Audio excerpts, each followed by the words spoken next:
everybody, it's Dan here, and I have a quick tip for you guys today on how to frost your cakes. A lot of you guys have asked me about my upside down frosting technique, and I have to admit, this isn't my technique. I didn't come up with it. I'm not quite sure where it originated, but Jessica Harris of Jessica Harris Cake Design popularized this technique with her first Craftsy class. So I have a 3-layer 8-inch cake here that I've filled and I crumb coated.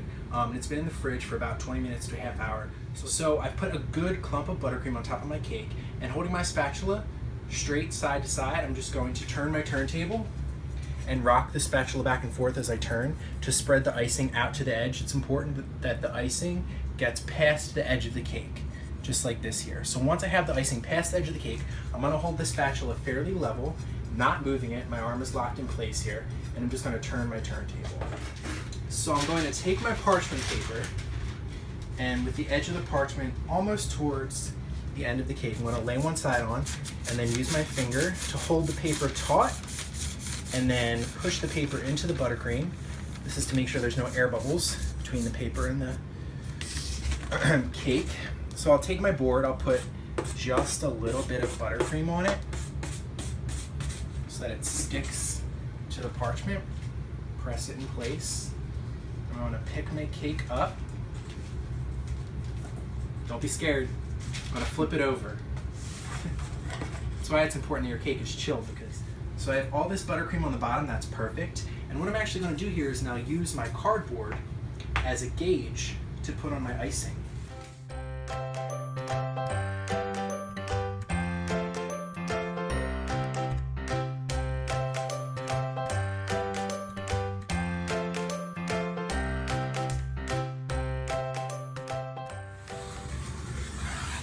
So little by little, I'm going to scrape icing off the side of the cake, holding my bench scraper still against the bottom of the board, turning the cake.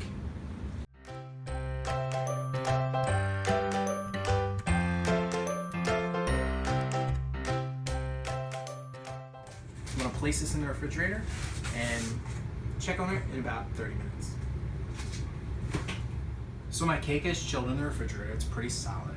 And what I'm going to do now, just to make sure that the top of the board here is free of any buttercream, pick my cake up, put one hand on the board, I have another hand on my foam board here, flip it back over, peel my foam board off.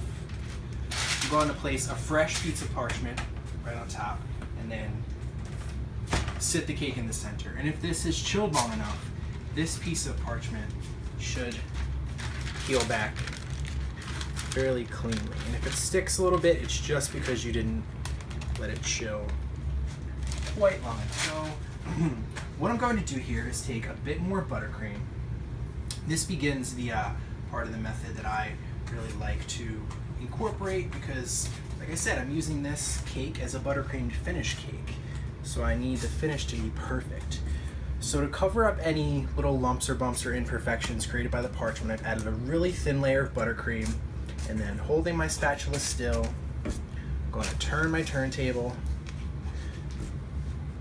get it nice and clean, scraping my spatula off in between each turn here. Let's see if I can get this in one. Perfect. So that, and just add a touch to the sides. I'm really just looking to fill in any air bubbles. I don't want to add another 1/4 inch of icing to this cake. This is also your opportunity to cover up any little areas that have cake peeking through. So I'll sit my buttercream aside, and what I have right here in my cake pan is some really, really hot water. I brought it to a boil and let it sit for just a second. I have a paper towel, and I have a clean icing scraper here. So I'm going to heat my metal icing scraper up, dry it off just on the edge of a paper towel, place the flat end of the scraper flat on the board just like last time, holding it still with the pressure facing the board, and just give that icing a scrape.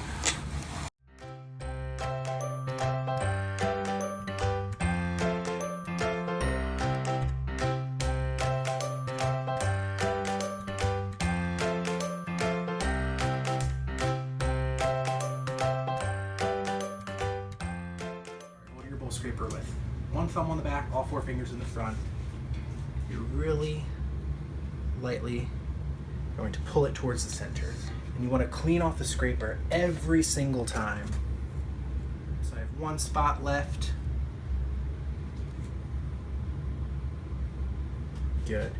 If I see any little spots that need to be cleaned up, like right here, with even less pressure than before, I'll just barely glide the scraper across the top of the cake and let go before I get to the edge.